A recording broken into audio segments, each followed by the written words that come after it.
Hey everyone, it's Wild Fanny Defeationist here, and today we're diving into the dark and treacherous world of Dark Souls 2, and its Enhanced Edition, Dark Souls 2, Scholar of the First Sin. Let's go.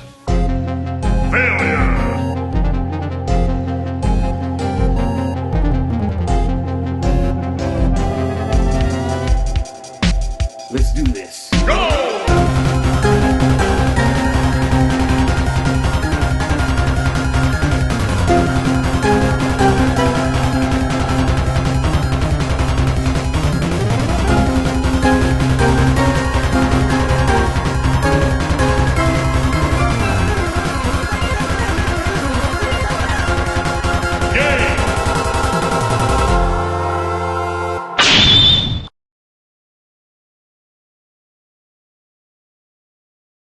You will lose everything. Once brand. Where do I begin? I guess we can start off with the story. Dark Souls 2 continues the tradition of cryptic storytelling from its predecessor. Set in the kingdom of Drangleic, you play as the bearer of the curse, a hallowed being seeking a cure for an undead curse. The narrative is fragmented, delivered through environmental storytelling, item descriptions, and interactions with enigmatic NPCs, some of them very rude. The Scholar of the First Sin edition adds new layers to the story with the inclusion of Aldea, the Scholar, his philosophical musings about the nature of the curse, and the cycles of light and dark provide deeper insight into the lore, making the story richer and more complex.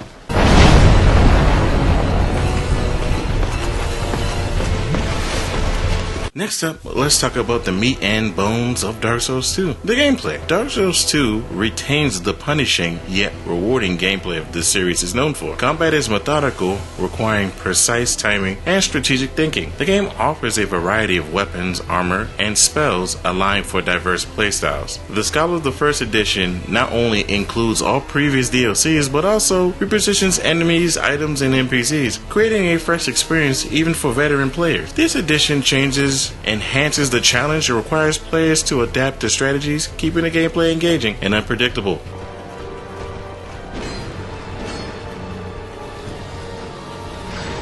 Now I know what you're thinking. You're probably thinking, hey Wildfang, big dog, wasn't Dark Souls 2's graphics kinda terrible? And yes, Dark Souls 2 may not have been the most graphically impressive game upon release. It excels in atmosphere, you know. The world of Drangleic is bleak and hauntingly beautiful, with diverse environments ranging from dark forests to crumbling castles. The Scholar of the First Edition brings visual enhancements such as improved lighting and textures, making the world feel more cohesive and immersive. Sound design does play a crucial role in setting the tone, from chilling ambient noises to powerful soundtracks by the guy who made the first one, I think. I'm not going to try to pronounce his name. What did I tell you about me pronouncing Japanese names on this channel? I'm always going to get them wrong, so I'm just going to stop for a while. The audio landscape complements the game's dark and oppressive atmosphere. Production-wise, Scholar of the First Sin addresses some of the technical issues of the original release, providing a smoother and more polished experience overall.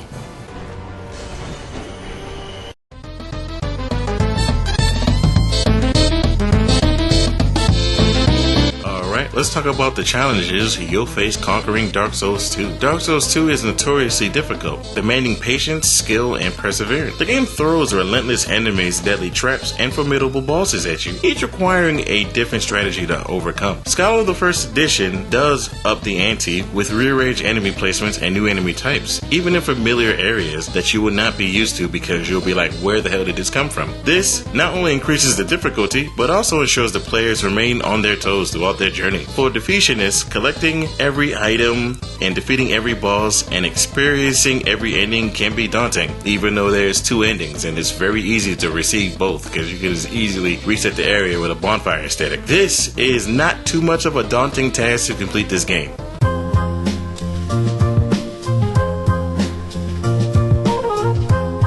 So, what's the reward for braving such a harsh world of Dark Souls 2? Well, let's talk about what you get for beating the game. Completing Dark Souls 2 rewards you with the sense of immense accomplishment. The game's multiple endings provide different perspectives on the story, encouraging multiple playthroughs. Scholar of the First Edition offers an additional lore dialogue from Aldea, providing deeper insights into the game's world and characters. For the true Defeationists, completing this game is kind of a task that should be done for anybody who enjoys Soul-like games, and will be a testament to your dedication and mastery over one of the toughest games out there.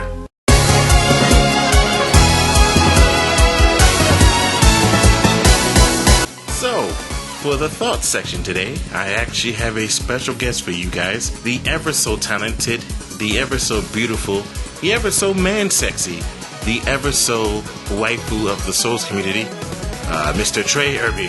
He shall finish up this positive, good review of Dark Souls 2 and Scholar over the First Sin. Take it away, Trey.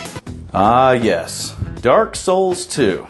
A game with enough fantastic innovations that you could fill an entire Soulsborne countdown video. But it's also got the innovation of taking that stupid 8-way directional rolling and bringing it down to 4 directions. I mean, isn't that a lot easier? Simplification for the win. In addition to being the home for the most challenging and longest, most frustrating runbacks in the entire Soulsborne series, Dark Souls 2 also contains another really neat feature, and that is the fact that you do not have any iframes when you're opening a treasure chest or going through a fog wall. Yeah, that'll teach all those lazy noobs who don't feel like killing every single enemy on the way to a boss. What do you mean your time is valuable?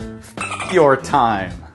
And if you really want to show how much of a badass you are, you can play the Scholar of the First Sin edition, which has even more enemy spam all throughout the levels. In fact, there's so many that if you play any type of magic caster, you're probably going to run out of castings before you even get to the boss.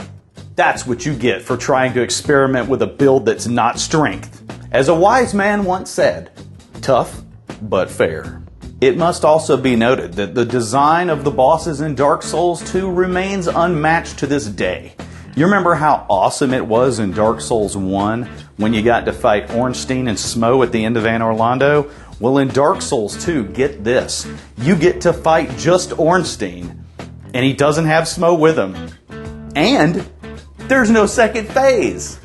That's what I call an improvement. Of course, I would be totally foolish not to mention the excellent boss fight where you merely fight a bunch of rats. That's just such a great idea. I wish I had thought of it myself.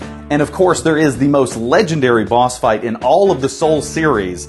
The boss fight between you and the product, the love child, between a maggot and a piece of shit.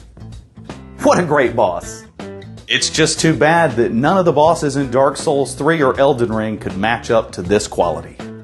I would also like to mention that the Fume Knight is a great boss, and he does have a lot of fans. And, you know, I think that is completely acceptable to play through an extremely long game for at least one decent boss fight. You know, I've actually heard some people say that the tutorial boss in Dark Souls 3 is better than each boss in Dark Souls 2 combined, but those people are silly. They just can't see the greatness of DS2. And to wrap up my thoughts on Dark Souls 2, I would just like to say that I really love the intro cinematic, especially the dialogue of the old grandma who, through her words, illustrates that the team working on DS2 fully understood the theories, the design choices that were important to players, and the basic philosophy of the Souls series in general. Repeatedly dying through unnecessarily frustrating conditions. Man,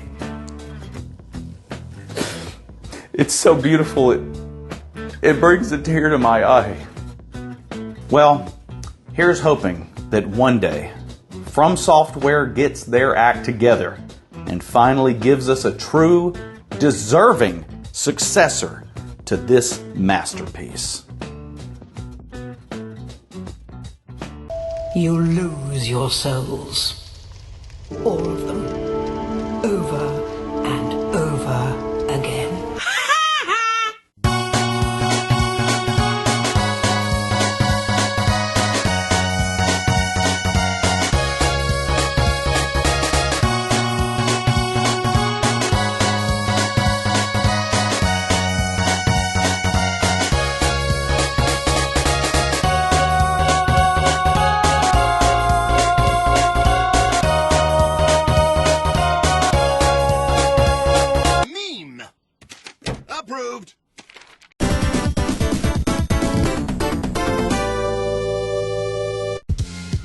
Okay. Thanks for joining me and Trey on this journey through Dragon Lake. And don't forget to like, comment, and subscribe for more Defeationist reviews. Until next time, I'm Wildfang the Defeationist, and I'll see you all later. Okay, is everybody who liked Dark Souls 2 gone? Y'all gone? Dog, Dark Souls 2 is so fucking terrible compared to 1, 3, and frickin' Elden Ring and Sekiro.